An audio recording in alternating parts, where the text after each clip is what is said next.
பத்திரிகை ஊடக நண்பர்கள் முதற்கொண்டு அனைவருக்கும் இனிய வணக்கம். முதல்ல இந்த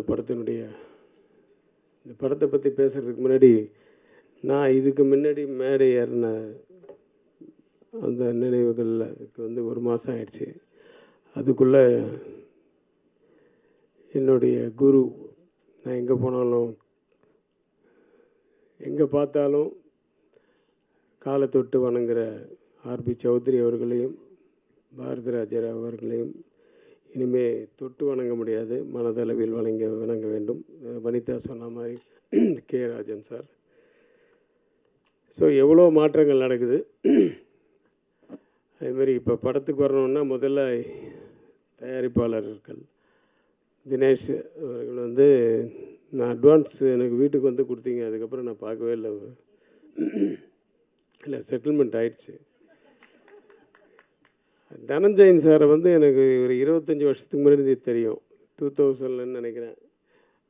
தெனாலி என்னுடைய சொந்த படத்தை வந்து முதல் ஒரு ஏரியா அவுட்ரைட் பண்ணார்னா இவர் தான் வந்து பண்ணார், ஆடியோ ரைட்ஸ்.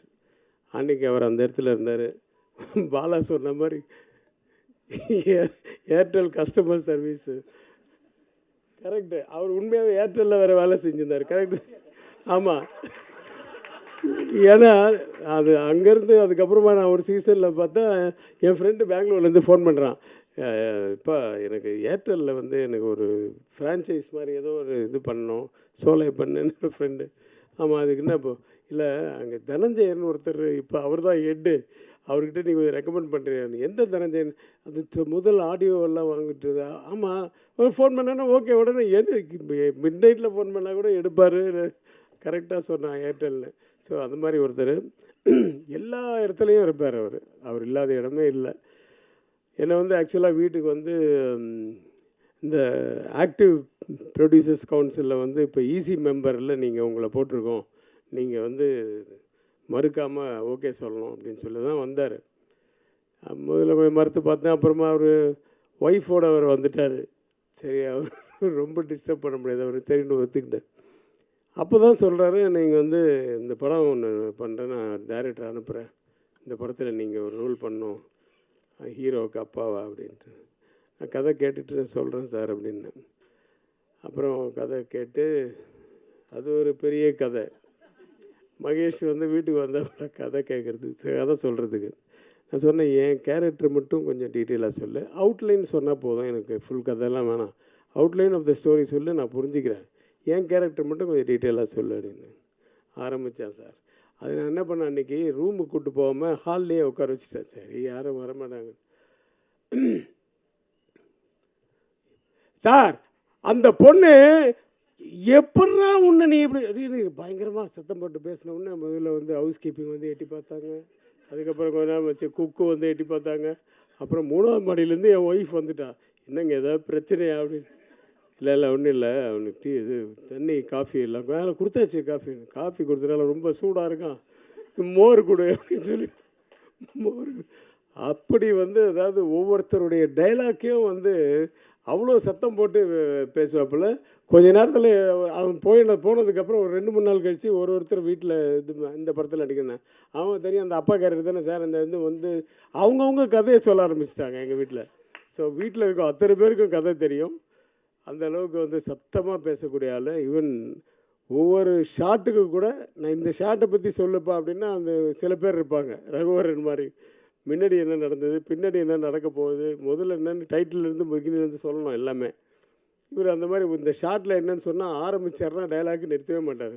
அந்த மாதிரி டோட்டலாக மைண்டில் ஊறி போய் பைஹார்ட் பண்ணி வச்சுட்டார் எல்லாமே, டோட்டல் கண்டென்ட்டும். அதனால் எப்போ கேட்டாலும் அந்த மாதிரி வரும், அப்படியே ஃப்ளோவாக வந்துகிட்டே இருக்கும் அவருக்கு. So all the best Mahesh. நீங்கள் முதல் படம் மாதிரியே தெரில, நீ வேலை வாங்கின விதமெல்லாம். கேமராமேன்ட்டு ஏதோ ஒன்று சொல்லி வேலை வாங்குறது, அவரும் ரொம்ப உண்மையாக அவர் சொன்ன மாதிரி சாப்பிட்டு தான் ஹம்பிள் தான், ஆனால் கிம்பிள் எப்போவுமே தான் தூக்கிட்டு. ஏய் பாலா,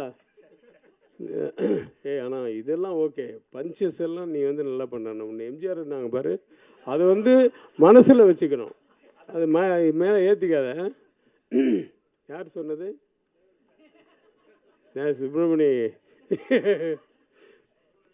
ஆனால் உண்மையாக அந்த குணம் இருக்கணும். அந்த குணம் இருந்தால் தான் மனுஷனை மதிப்பாங்க எல்லாரும். அது மட்டும் இல்லை, மதிக்கிறது என்ன, நமக்கே ஒரு ஒரு ஒரு திருப்தி இருக்கும். அந்த குணம் அவன்கிட்ட இருக்குது நிறைய.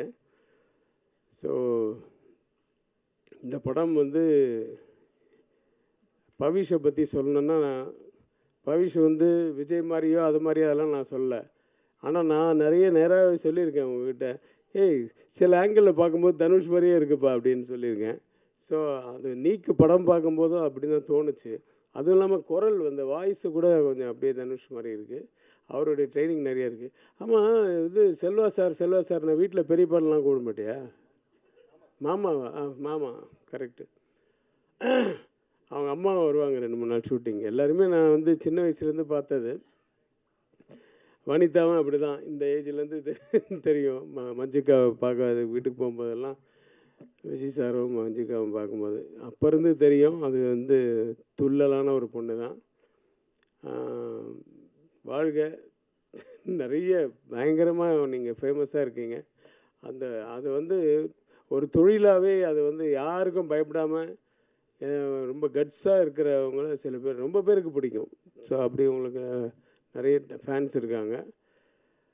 ஸோ பவிஷ், உங்களுக்கு வந்து இந்த படம் வந்து 2வது படமாக எனக்கு தெரியல. நான் உங்களோட பெர்ஃபார்ம் பண்ணும்போது நிஜமாகவே நல்ல இன்ட்ரெஸ்ட் எடுத்து பண்ணுறக்கூடிய ஒரு ஆர்டிஸ்ட்டு. அந்த ஹீரோயினோட எனக்கு 2 சீன் சின்ன சின்ன பிட்டு தான் எனக்கு வந்து காம்பினேஷன் வந்தது. நாகதுர்கா அவங்க வந்து அவங்க நல்லா பண்ணாங்க. அந்த 2 சீனில் அவங்க அம்மா வந்து இருக்காங்களே, என்னையே மிரட்டுற அளவுக்கு டைலாக் அவங்களுக்கு. சரி, ஆனால் கொஞ்சம் பயந்துட்டேன், என்னடா அது அப்படின்ட்டு அப்படியே சமாளிச்சுட்டேன்னு வச்சுங்க. எனக்கு ஒய்ஃபாக பண்ணவங்களும் சூப்பராக பண்ணாங்க. ஸோ ஆர்டிஸ்ட் மட்டும் இல்லை, எல்லா டெக்னீஷியன்ஸ் எல்லாம், விஜய் டான்ஸ் மாஸ்டர் எல்லாருமே ரொம்ப நல்லா சின்சியராக ஒர்க் பண்ண ஒரு படம் இது. இதுதான் ஃபஸ்ட்டு விடான்னு சொன்னார் தனஞ்சயன் சார். தனஞ்சயன் சார் வந்து பட்ஜெட் படம்னாரு. நான் வந்து அதுதான் கொண்டாந்தேன். அவர் மேனேஜர் வந்து போய் பொக்கே கடைக்காரர்கிட்ட, எப்பா ஒரு பொக்கே எவ்வளோப்பான்னு, ஒரு 2000 ரூபா ஆகும் சார். அப்படியா, எனக்கு வந்து 3 பொக்கே போதும். ஒரு பொக்கேயில் எத்தனை பூ இருக்கும்? ஒரு 50 பூ இருக்கும். எனக்கு 5 பூவாக வச்சு 5 பூவுக்கு மேலே வைக்காதீங்க, 3 பொக்கே போதும், எல்லாம் டோட்டல் யூனிட் கொடுக்கணும்னு சொல்லி மேனேஜர் வாங்க வச்சிருக்கு. தனஞ்சயன் சாருக்கு வாழ்த்துக்கள். பட்ஜெட் படம்னா இப்படி தான் பண்ணணும். சூப்பராக அது மாதிரி பாருங்கள். அது வந்து ஒரு ஃப்ரண்டில் நிற்க வச்சு எல்லாரும் பொக்கே பிடிச்சிட்டு நில்லுங்கன்னு சொல்லி ஃபோட்டோ வேறு எடுத்துட்டாரு. எல்லாருக்கும் நாங்கள் பொக்கே கொடுத்துருக்கோன்ட்டு. அதுக்கு தான் கொண்டாந்தாங்க.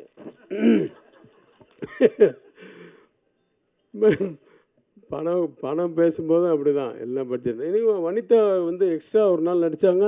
நான் காசே வாங்கலை அப்படி இப்படி. நான் கூட தான் எக்ஸ்ட்ரா நடித்தேன். எங்கே கொடுத்தீங்க? எனக்கு பேசுறதை விட ஒரு நாள் எக்ஸ்ட்ரா தான் நடித்தேன். அதுவும் மிட் நைட்டு வந்து நடித்தேன். அப்புறம் எப்படி பாருங்க, லாஸ்ட்லி அப்படி இருக்காங்க. இல்லை, அவங்க ஒரே ஊருப்பா, அதனால சொன்னேன். ஏன்னா என் படத்தில் 2 பேரும் ஹீரோயினாக நடித்தாங்க. நான் அவனுக்கும் அப்பா, இவருக்கும் அப்பா, தனுஷுக்கும் அப்பா, நிறைய பேருக்கு அப்பாவை ஆக்கிட்டாங்க என்ன. ஸோ ரொம்ப சந்தோஷமாக இருக்குது இந்த நடிப்பு தொழிலும். ஆனால் போர் அடிக்குது எனக்கு. ஏன்னா நடிப்புன்னு வந்துச்சா கட்டுன்னு சொன்னால் போய் உட்காந்துருவாங்க, மைண்டு ஃப்ரீ ஆகிடுது. ரொம்ப போர் அடிக்குது, அப்படியே இழுக்கும் தூக்கமாக. மறுபடியும் சார் ஷார்ட்டு கூப்பிட்றாங்க அப்படின்னா தான் மறுபடியும் வரும்.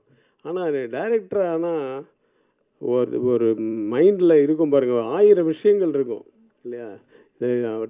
அடுத்த காஸ்டியூம் என்ன, அடுத்த ஷார்ட் என்ன, அடுத்த மாதத்துக்கு என்ன சிஜிக்கு ஷார்ட் இப்போ ரெடி பண்ணணும், அடுத்த லொக்கேஷன் என்ன, ஐயோ எல்லாமே மைண்டில் போட்டு அந்த சேம் டைம் வந்து எல்லாரையும் சமாளித்து பண்ணக்கூடிய ஒரு தொழில் அது டைரக்ஷன்ன்றது. அதில் வந்து கிரேட்டான ஒரு நபர். அவர் இன்னும் மறக்கவே முடியல. அவரை பற்றி வீடியோஸாக இப்போ ஆரம்பித்து அவரை பற்றியே தான் போட்டுட்ருக்காங்க பாரதிராஜா சார்.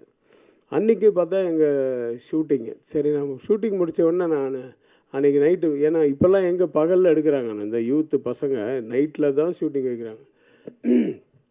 சரி, ஷூட்டிங் முடிச்சுட்டு மறுநாள் காலம்புரை போய் பார்க்கலான்னு பார்த்தா அதுக்குள்ளே தேனிக்கு கொண்டு போயிட்டாங்கன்னு சொன்னாங்க. பார்க்க முடியாமல் போச்சு. இப்போ ஷூட்டிங்கில் அவருடைய ஃபோட்டோ வச்சு இரங்கல்லாம் தெரிவித்தோம். ரொம்ப கஷ்டமாக இருந்தது. ஏன்னா ஒரு இண்டஸ்ட்ரியே திருப்பி போட்ட ஒரு மனிதர், ஒரு இயக்குனர். அவருக்கு முன்னாடி நம்மளாம் ஒன்றுமே இல்லை. ஸோ அப்பேற்பட்டவர், அவருடைய ஆத்மா சாந்தி அடையணும். சௌத்ரி சார் ஆத்மா சாந்தி அடையணும். ராஜன் சார் எல்லாருடைய வாழ்த்துக்களோடு இந்த படம் மிகப்பெரிய வெற்றியடைய எல்லாம் வல்ல இறைவனை வேண்டி விடைபெறுகிறேன். நன்றி, வணக்கம்.